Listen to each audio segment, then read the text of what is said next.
So we just did a video about how homebrew can't kill you, and today we're gonna make a brew called Kill You. Alright, so one of my favorite cocktails is the Mojito.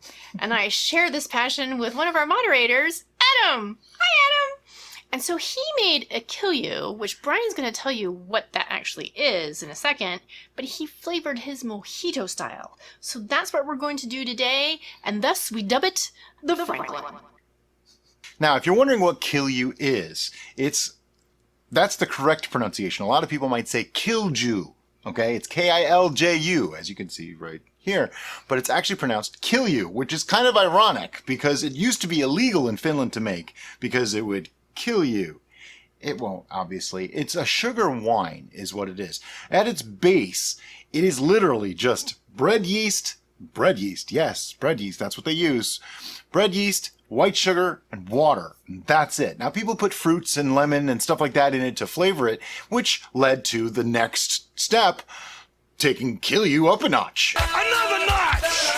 And making it into a Mojito Kill You. Now, we are going to be using fresh mint from our garden. If you do not have access to fresh mint, and you probably don't unless you have a garden of your own, it's okay to use mint tea bags. As long as they're not like actual tea, get the herbal mint tea bags. That way it's just dried up mint leaves. That's really all it is. Now, a lot of people are going to ask about the preparation of our mint, and all I did was rinse them and get rid of most of the dead stuff because we don't use chemicals or anything like that in our backyard. If you're getting fresh mint from another source and you're unsure, you may want to wash it really good or use tea bags. You will need a good amount of fresh mint. About 1.5 ounces. Yes. By weight. 1 fresh lime. Oh wait, what about the lime? Oh. This is a Kefir lime.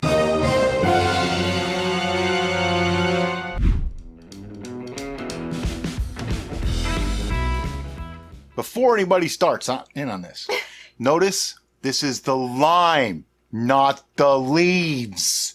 The limes are wonderful, and we're going to use this lime in this Kill You because why not? We grew this. Derica, fun fact, when I make mojitos at home, I use our own Kefir limes to flavor them.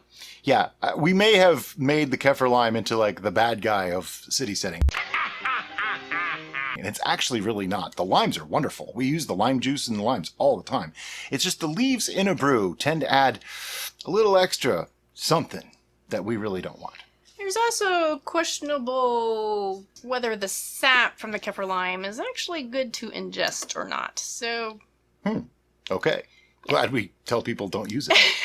So here's how we're going to do this. I have my 1.5 ounces of mint. Now, it's just been rinsed, nothing big, and I'm going to bruise it. And what I mean by that is I'm literally just kind of packing it up into a ball and bruising it.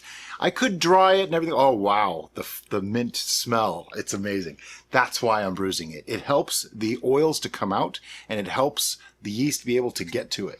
So if you're familiar with actually concocting a mojito with fresh mint, you know that when you place it in the cocktail, you're going to bruise it by mashing it with the masher, which has a name that I forgot. And I just simulated that kind of idea.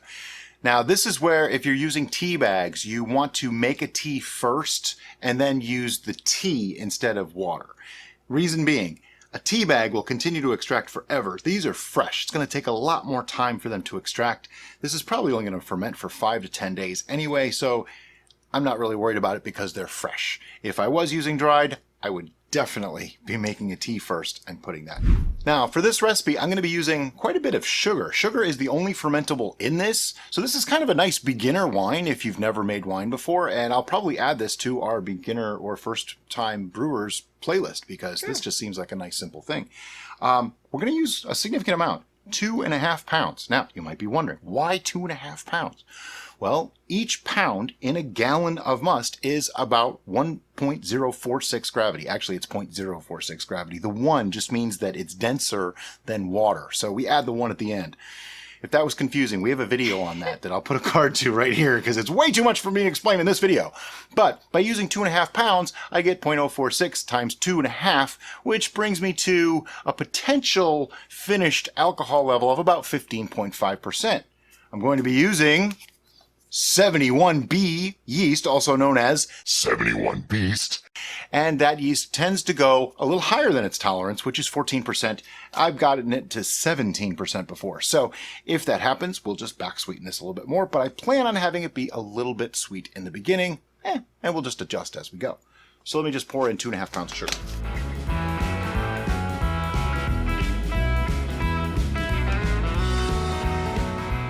I'm actually using Amazon Whole Foods 365 organic cane sugar. We just started trying this stuff. It seems really great. It actually has a little bit of a molasses smell to it, which is partially why I thought of it for this, because I thought brown sugar would turn its colors and be a little weird, because mojitos are traditionally made with rum, but you can also make them with vodka, which is what Derica usually does. So we're going with the mojito flavored Kilju rather than a Kilju flavored mojito. Anyway, I have 2.5 pounds of sugar in here, and I promise there's still mint in there. Okay, next, I want to put in a little bit of that lime, and all I'm going to do that is just peel some of the skin off that lime. Just want a little bit of peel. I don't want too much of the pith on the inside, and I certainly don't want the juice at this point, because why, Derica? Why don't I want juice at this point? If you watched our video on tannins and acids, we go into greater detail that citric acid, which you can find in all citrus, such as limes, tends to turn into acetic acid during the fermentation process. So we are going to be adding the juice of the lime after primary is done, so that way we can avoid that transformation. Acetic acid is what makes things taste like vinegar, or gives that soury, vinegary taste. So by not adding something that makes it taste like vinegar, hopefully we can avoid that. I didn't do a great job, but it doesn't matter. It's okay. It's good.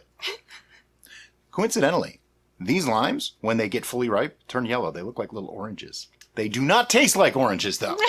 Okay, so we have all that in there. Now, I have some water here. This water is warm, okay? It's a little warmer than we might normally use. It's probably about 105 degrees. And that's because this is a lot of sugar to dissolve. And with the open mouth like this, putting the lid on and shaking it up, they leak. Okay, they can leak. So I don't really want to do that, so I have to stir it, which means it's going to take longer. So I wanted to use warm water. That way it melts the sugar faster. A word on water. If your tap water tastes good, meaning doesn't taste chlorinated, go ahead and use it. If your tap water tastes like the local swimming pool, you probably don't want to use that. We actually have a chlorine filter on our house, so our tap water tastes pretty good. We have an RO filter as well. I don't recommend RO water unless you're going to be adding a lot more stuff to your brew, because it takes the minerals and things out, unless you have a remineralization, of course, you know, that kind of thing. But I don't like to use RO water, but our tap water does taste really close to it, so I know it's good. Now I have to stir this up, which means I need my spoon of unusual size. And there we go. And now we just stir it up. Really, just mix it up real good. You want to make sure that there is no solid sugar in this at all. Yes, I know this spoon is just too big. I've yet to get the smaller one. It won't be as funny when I get the smaller one. In stirring this up with the mint in here already, I'm bruising the mint up that much more, so that helps to extract even more. It smells like a mojito. It really does. I'm not a big fan of mojitos. You really like them. Oh no, that means I'll have to drink this all by myself. You never know, I might like this. But this is the way we like to brew if we can, using stuff that grows in our backyard. I mean, that's wonderful. If we could grow sugarcane, I would have done it that way. See, this is already going to have a bit of a color to it, I think. It's going to be a little bit golden, which I'm okay with that. Yeah. All right, so it looks like all my sugar is dissolved. So we'll get rid of that. We wanted to make sure that not only was it dissolved and incorporated thoroughly, but we paused a few times while Brian was doing that to see if anything settled out. Because if it does settle out when we go to take our reading will be inaccurate. And I might think it's not going to come out as sweet as it's supposed to, or vice versa, and stuff and things. I'm going to take a reading. And what I mean by that is hydrometer in a graduated cylinder and a poor man's wine thief, also known as a turkey baster. It's okay if you have a wine thief, feel free to use it. And the reason for the reading is to verify our numbers, to make sure that this should be what we expect it to be and see what it's going to do. It gives us a reference point to start with, so at the end we can figure out the final alcohol by volume and things like that. Okay, looks like 1.124. Now, if you did the math on the 0.046 thing, you would figure out that, wow, that sounds kind of high, and here's why. This container is supposedly a gallon, but it's actually a little smaller than a gallon, and if you noticed, I left headroom, because this could bubble up and it could go through the top, and I don't want that to happen. So, in doing that, it actually concentrates it just that little bit more, and we get a little higher gravity, but 1.124, really not a problem. What I'm going to do now is just pour this right back in. And we don't have to worry about oxygenation or anything like that. As a matter of fact, I probably should oxygenate this a little bit before we get going. But I do want to get my yeast in there. As I said, we're using Lalvin 71B yeast. It's a 14% wine yeast that I love it. This is my new favorite yeast. We use it all the time. I just bought another 10 packs of it because, well, it's just that good. And my rule on yeast is, if you're using a packet, that is, you want to use half a packet for up to a 3-gallon batch. You want to use a whole packet for over a 3-gallon batch, and I eyeball the half packet. By the way, if you're using exactly 3 gallons, do whatever you want. You can put half, you can put whole. It's all good. I won't judge. And I just want to use about half of this. That's about half. You cannot actually overpitch yeast without being like really ridiculous about it. Like if I put 4 pounds of yeast in here, obviously I overpitched my yeast, but you can underpitch. And the secret to that is a lot of what's in here is actually dead, okay? And they serve as nutrient for those that are alive. That's why I don't really worry about adding nutrients, because it's already. But if you don't have enough viable cells, in other words, you take a very small sample, you might not be able to build up a colony with any amount of efficiency or at all. So that's why I like to put in just enough that I can get a good colony in just a couple of days or hours sometimes, and we go from there. What I want to do though is stir up a little bit more. I'm just going to use the turkey baster here and stir that up a little bit, and I'm going to blow some bubbles in it to oxygenate it, because there's really no other convenient way to do it. So it's just going to be kind of crazy sounding. I swear it's the turkey baster. Now you might be wondering, why am I adding oxygen to this in the beginning? And that's because in the very beginning stages, to reproduce and build up a colony, yeast actually consume oxygen. So by adding oxygen to this must, we're giving them what they need to get going. Now eventually, after a few days, what will happen is we don't want to introduce oxygen because it'll be gone at that point, and then we are working in a carbon dioxide environment, and the yeast will produce carbon dioxide. That's how that carbon dioxide got there. But at that point, when they're consuming the sugars and making alcohol, you do not want to introduce more oxygen, because something called the acetobacter, which creates vinegar, is already present in nearly everything. But they get activated when there is oxygen and alcohol present. So it's kind of like it changes over. There's stages to the fermentation. In the very beginning, you want oxygen because there's no alcohol yet. Once there's alcohol, then you don't want oxygen because the acetobacters take over. And once they take over, you're making vinegar. You're no longer making a Mojito Kilju. Which sounds really funny when you say it like that. I'm going to make a Mojito Kilju. I'm just going to do this for a couple minutes.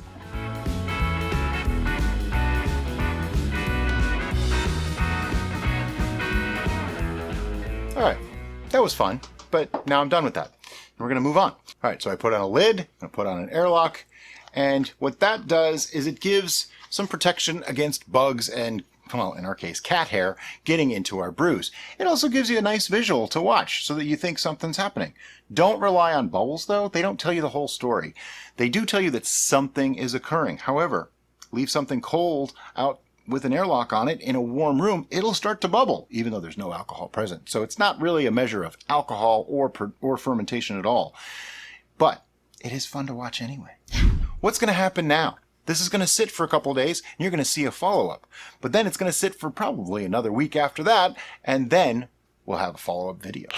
So it's been 2 days, and as you can see, it is bubbling nicely. It's not a super active fermentation. It did take a while to start, and the only thing I can figure is maybe the mint is a little bit of an antibacterial, antimicrobial, anti-living thing, so it just kind of stopped it a little bit.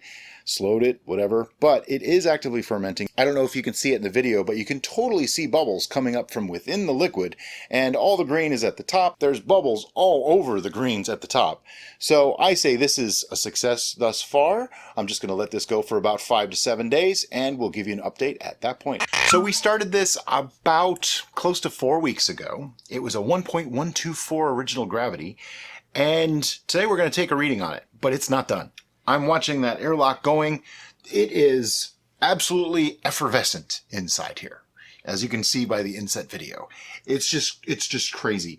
I want to remove the mint and things like that, but I don't want to do it yet. I'm going to let this go a little bit longer, get more mint flavor out of it. This is just nowhere near done. And I'm aware that Kilju is normally drank quite young. However, well, we're not most people, so I'm not going to do it the way most people do, and you knew that already. But also, it's just not finished. I can't justify racking, bottling, and all that something that's just not done yet. And this is Kilju Plus. Oh yeah, this is not your standard everyday bog standard Kilju. Okay, this is fancified, as somebody said. But anyway, let's get to taking a reading of this and find out really where it's at. All right, so as I take the lid off, I can smell the mint, very strongly of mint. It's really, really nice. A little bit of that lemony flavor. Did we put lemon in this? We did. A little bit of lemony flavor from the lime. So it's like got that citrusy punch to it. It's actually really nice. I think this is going to be good. Now I want a mojito. Now, as you can see, there's a lot of carbonation in this. I'm just going to give this a good swirl. This is in no way dangerous to do. I'm degassing it slightly. This will actually help with fermentation because, you know, nobody likes to swim in their own poop. Now, if he was sloshing it around and getting lots of air in there, that probably wouldn't be such a good idea. But because he's more or less swirling gently, breaking the cap, basically. He's not really getting oxygen in there. What I mean by nobody likes to swim in their own poop is the waste products of yeast are alcohol and CO2, as well as a lot of other things. But those are the two biggest. And the CO2 and alcohol are actually what inhibits them to continue going. So by getting rid of some of the CO2, we can, energize them a little bit and get them to keep going. Now, I have no idea where this could be. It might be half done, I'm betting, because it's still pretty active. Wow. It's a little surprising. 1.084 after 4 weeks. So it's still going. No worries. And I'm just going to take this. Oh, do we want to taste this yet? No? Okay. And I'm just going to take this and pour it right back in. Why? Because it's been sanitized in The red bucket of sanitization! I'm constantly tempted to take a taste of everything that we brew. And I keep wanting to on this one just because it's such a unique beverage, and Derica keeps saying no. And I know why. It's because there's a lot of solids floating in there. It's so not even close to being done yet. So she's right. Okay, that's why we're not taking any. It would be just a waste. Not that taking a taste of anything we make is ever a waste, but you know what I mean. It would actually lower the volume a little bit and all that. So the taste is coming. Just be patient. Okay, I'll be patient then. It's not my best quality. So what's going to happen next? We're going to let this go again, probably several more weeks. Then we're going to take another reading when it looks like maybe it's more finished, and we'll continue from there. We don't anticipate the next reading to be the same as this reading, but you never know. Yeah. Enough is enough. It's time to check the Kilju. Okay, so we looked into this like a month ago, more than a month ago, 5 weeks ago, and it still wasn't done. It was at 1.084. It started out at 1.124. So, today, we're going to take a reading on it. I'm just getting a little frustrated because Kilju is supposed to be like a 2 to 3 week thing, and this is at like 8.5. So that's 2 months. This is 8 weeks right now. It's just far too long, and everybody's getting irritated because they're like, I finished mine already. It's already done. I'm like, all right, I'm sorry. Ours isn't done yet. It's still going.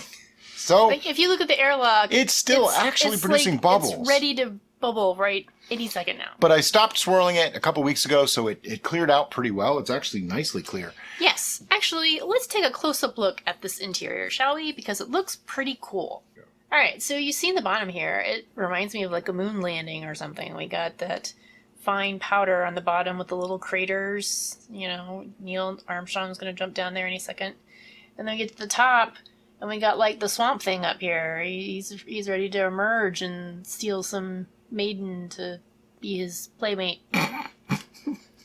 Sorry, I can't even hold the camera steady when you do that. And it just bubbled while we were doing this. See if we can see it bubble. You're supposed to be done! You can see it moving, though. It's definitely still doing something. We're just not sure. So we're going to take a reading today and find out. So there's some other things that we've discovered in our trail of discovery, and that's these guys. I'm not even going to say it. Smell that! That was an interesting face. Oh, yum. Oh my God! It's mint wine. That's exactly what it is. It's yum. That's incredible. All right, so these are from our citrus tree. I noticed that I'm calling it a citrus tree now rather than what I was calling it before, because each time I would investigate this and look at this further, I'm like, I don't think that's what it's supposed to be. That's not right. So it is our assessment now that we don't actually have a kaffir lime tree. Nope. We believe I think it's key lime. we may have a key lime tree. Which is awesome, because, key lime pie! It's at 1.060. That's just weird to me. Why is it doing this to us? I know why. Sugar wine is just not all that nutrient effective, and the mint leaves really didn't add all that much nutrient. A little bit, but not that much. So that's probably why. This is a little bit stuck, but we're going to take a taste of this and see if we like it. All right, so I just want to pour out a little bit of this, and we're going to take a quick taste. So it's a little hazy, but I think I might have stirred up some stuff. Yeah. But the rest of it looks pretty clear. It should be clear by now. 8 weeks. On the smell, I totally get like the green of the mint as well as the mintiness itself. Yeah. It doesn't smell like sugar wash, okay? It's actually much superior to that already, and we're not even done with this. Oh, that's actually pretty good. It's already kind of got the mojito sort of flavors. Wow, that's impressive. It's like it knows the lime is coming. There's a little bit of that, though, like almost a bitterness. I'm all right with that. Here, I'm all right with all of this. So what we're going to do is we're going to rack this out of here and into a smaller container, right? So we're going to do that right now. So our smaller container is 3 liter, aka Carlo Rossi wine jug. They work, and they come with free wine. Yeah. Somebody was saying today that they found these really nice bottles at Costco that were like $10.99 for the bottle, and they came with free wine. All right, you guys have seen us rack stuff a zillion times. We're going to rack this. I'm going to stick a siphon in there. We're going to rack it into here. That's it. After racking, we ended up with about 3 liters, which means we lost like 0.750 liters. Not that big of a deal. We didn't have it all the way to the top. The mint takes up some space. It's okay. There was not a lot of least, though. That was actually a little surprise. Just a thin layer at the bottom. So what I want to do now... Most of the stuff that's floating around in here is just a little bit of... broken mint leaves. Yeah. In hindsight, if we would have pushed the mint to the side and then put the siphon down, that might have been better than just mushing it all down, because it kind of compacted together at the top. But, there she goes, having to use hindsight. But it's no big deal, because this is all going to settle out anyway, and we're not worried about it. Yeah, this is just the first first racking of it, so we're going to end up racking it again. Not really a problem, because the next step is to add all the lime. Now, these may look like oranges, or sort of like oranges, but they're actually limes. Limes, when they get ripe, turn yellow, especially key limes, apparently. By the way, the reason we thought they were kaffir limes is because that's what our dad told us. And I'm not a Florida boy. I don't know anything about limes. We were gifted our original lime from my dad, and he said, I think it's a kaffir lime. And so we're like, okay. And that's what we went with. It's a kaffir lime. That was as much question as we gave it. I'm not really blaming him. Don't get me wrong, because, he gave it to us. Yeah. And he didn't really know, so it's all good.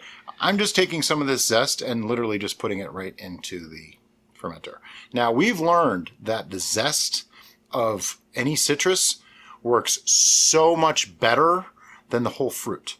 And the reason being is that the essential oils are mostly concentrated in the skin.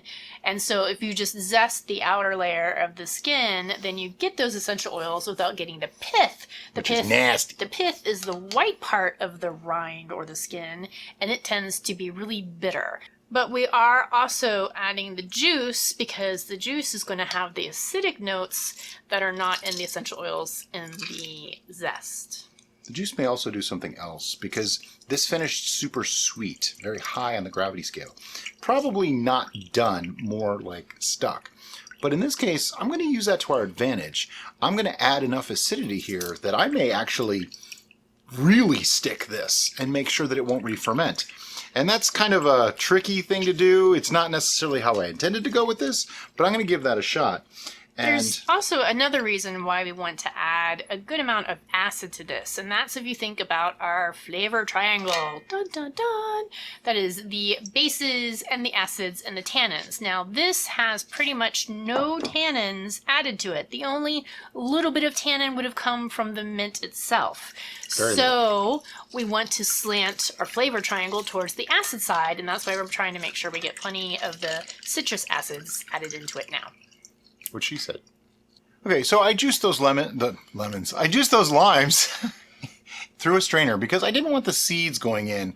I've heard that they can make things a little bit bitter, and we don't want this to be bitter. So seeds out. And then we have just a little bit of juice. That's like just below half a cup. And I'm going to pour in as much as I can before I overfill this fermenter.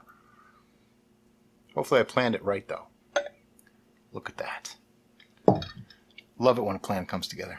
Lime juice is in there. I'm going to put a stopper in it. Now, these bottles are not the best with the size 6 and 6.5 stoppers that we use for our regular buckets or regular fermenters. So just be careful when you're doing that. And I'm just going to try to stir this up a little bit. It will just get in there by, mixing on its own.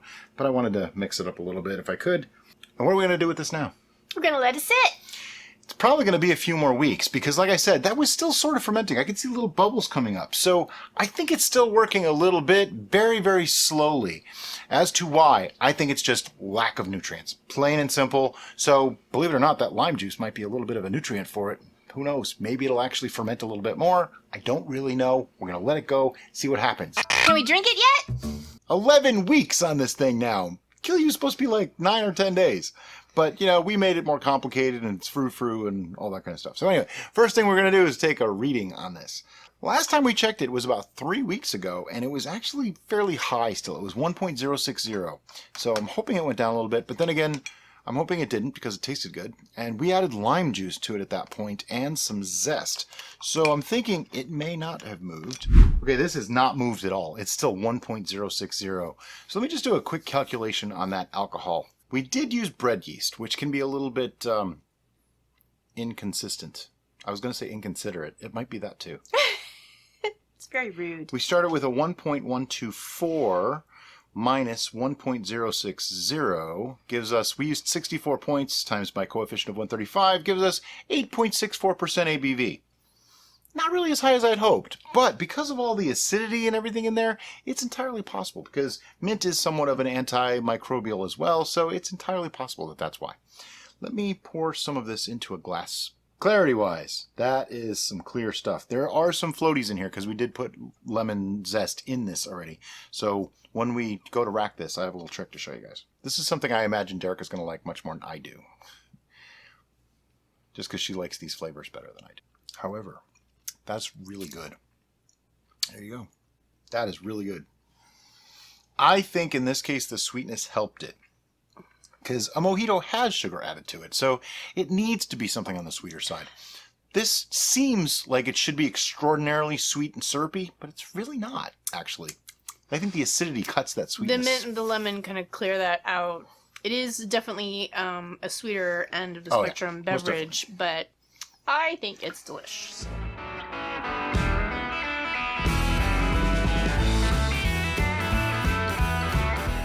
So what I want to do when we rack this is we're gonna rack it down here on the bench. But see, here's the end of the tubing. What I'm going to do is take a little piece of cheesecloth that has been sanitized in the red bucket of sanitization. And I'm gonna double it over and put it over the end and make like a little reservoir, if you will. I'll put a rubber band around that. And what that's going to do is there's still a few solid pieces in this. I don't really want them in our brew. So we put that in the bottom of the pitcher. We got a new auto siphon, and oh my God, is the hose long? It's 6 freaking feet. Who needs 6 feet of silicone tubing? I mean, what are you doing it from your roof? But anyway, so can you just hold that in there? Yeah. I'm going to put this guy down in here. I do have the end cap on it because there is a little bit of lease at the bottom, but I'm going to put it all the way to the bottom because I don't have to worry about it as much because I have that little thing. But the lease, I don't want so much.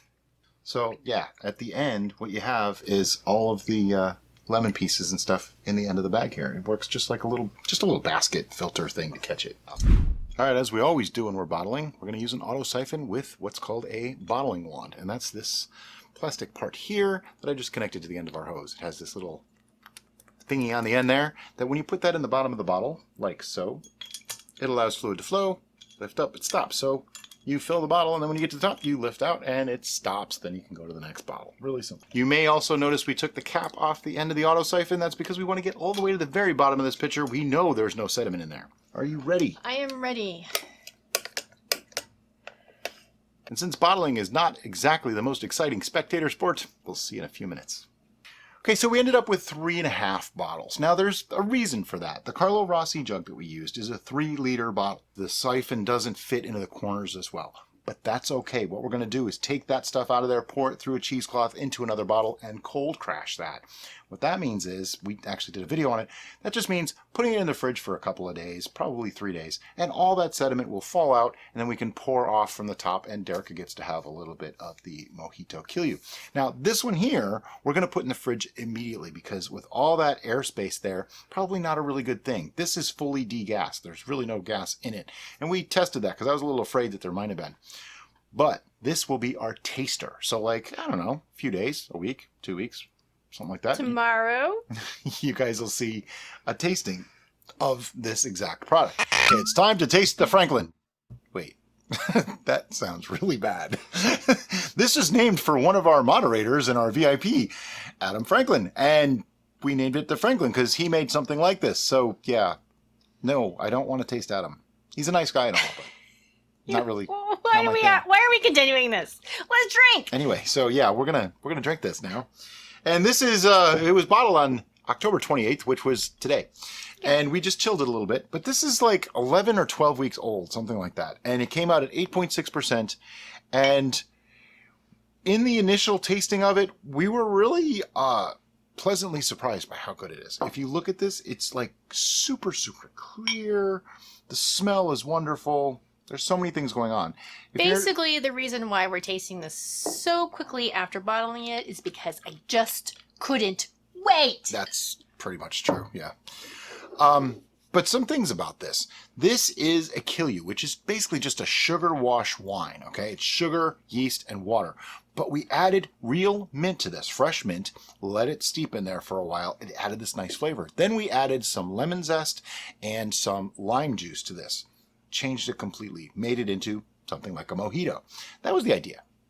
Now, as you can see on the clarity, you know what? It does have a slight haze. I have to say, it does have a very slight haze, but it's not anything. I wonder if it's more of a distortion of the glass, because I'm looking through the bottle and it looks much clearer in the bottle than it does. Does it really? I guess. There's a haze to it. Minor. Nothing to worry about. I would give it on like clarity, scale of 1 to 10. It's probably like an 8 or a 7. I mean, it's pretty good. And that haze may go away in time, but you know what? It doesn't affect flavor, so I don't care. But anyway, we just like to give you the appearance notes. On the aroma, it's very limey. I get the touch of mint though, even on the smell. Yeah. I put too much in the glass to give it a proper swirl. The second scent, I definitely got more mint. So I think maybe the lime is just more forward, and so you have to acclimate your olfactory senses. Mint and lime together, but it's the right mix of them. It's not like some of our others where we used lime leaves. This one is actual lime juice from the same lime tree, believe it or not. Yes. But it mixes really nicely. Now, I'm not a huge fan of the mojito. Okay, I'll just be honest there. But I did actually like this. I'm going to do my short sip now. Oh, there's just nothing wrong with that. Oh, sir. Yeah. Right away, it's sweet, but the lime, the tartness of it cuts that down. A little bit of mint in the breath afterwards. Beautiful. Now the short sip is just to acclimate. Long sip is where you really get to explore those flavors. So I'm going to do that.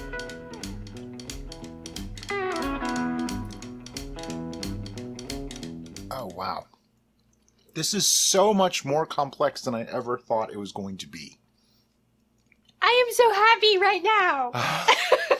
The lime with that little bit of sweetness. I mean, it came out sweet, but it doesn't taste syrupy sweet. It's not that sickeningly sweet at all. The lime and the mint really blend beautifully with that sweetness. And those of you in our VIP group know that I've had a horrendous week this week. So, Adam, thank you for bringing a little bit of liquid sunshine to my week. I would have to say though that this is fantastic. Like, this is that kind of good. And this is young, relatively speaking. It's not the kind of thing you age. It just took a long time. We also we got really busy, so it took us a while to get to it. It was probably ready a couple of weeks ago. Yeah. I did not expect to like this.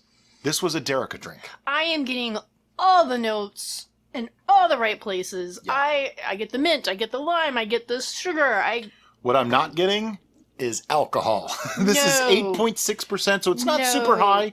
It's still in the wine range, but man, you can get schnockered off of this stuff and not even know it. I mean, it goes down so easy. People were talking about making this a mixer. This isn't a mixer. This is a drink alone.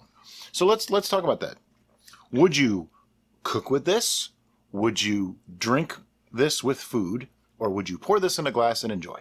I cannot imagine cooking with this. However, that's not entirely... I could imagine putting this in a dessert. Like, my brain is going crazy. Key lime pie. Thinking key lime pie. Thinking Jell-O.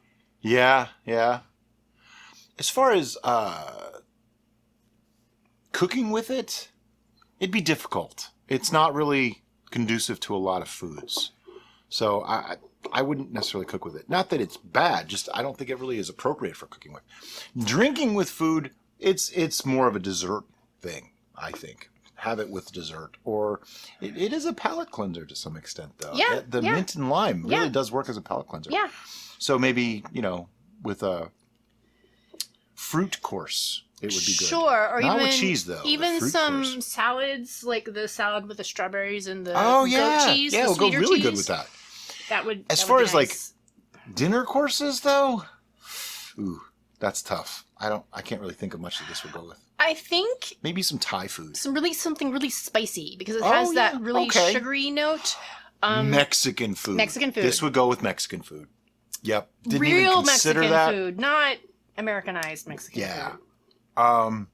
And as much as I'm not a fan of mojito or lime, I could put this in a mug and drink this. I could drink this whole bottle right now on camera without hesitation, but that would lead to problems. This came out that kind of good. I'm looking for any extra drips left in my glass. Oh, here, you can finish that. Not that I don't want to, I'm being nice. He's being gentlemanly. But you can totally drink that. Trying to think of negatives here. Trying to think of things that I would have done differently. Trying to think of ways to improve it.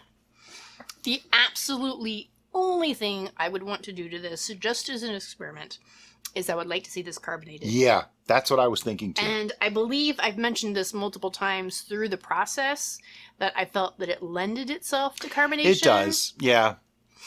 And there is a way to do it, but it's a little complicated now. Yeah. We might do this again. There's a couple things I would do to change the fermentation, and we'll talk about that when we revisit this. But we have to give a score. 10 million. Okay, just remember 10 means absolutely perfect and there's nothing you would change. 1 means you wouldn't give it to your worst enemy. Let me know when you're ready. I'm okay with using half scores too. Like, okay. Yeah. 1, 2, 3, go. 9.5. Yeah, this is pretty amazing. That is the highest we've ever given anything. I know many The only thing I would do to change it is carbonate it. Yes, absolutely. That's pretty much it. It came out that good. So, Adam, awesome, dude. Because You're the man. this was High five. your idea. I know many of you watching this are going, Derica's drunk. No. Derica is not drunk. We did one other tasting, and she had like that much. Yeah. So, yeah. And it wasn't high alcohol either. Derica is very happy with his beverage. That's what Derica is. I'm trying to think of what I could do to improve the recipe. The only thing I would like to see is make it go faster. By the way, if you like this video, there's another one right there. Go watch it.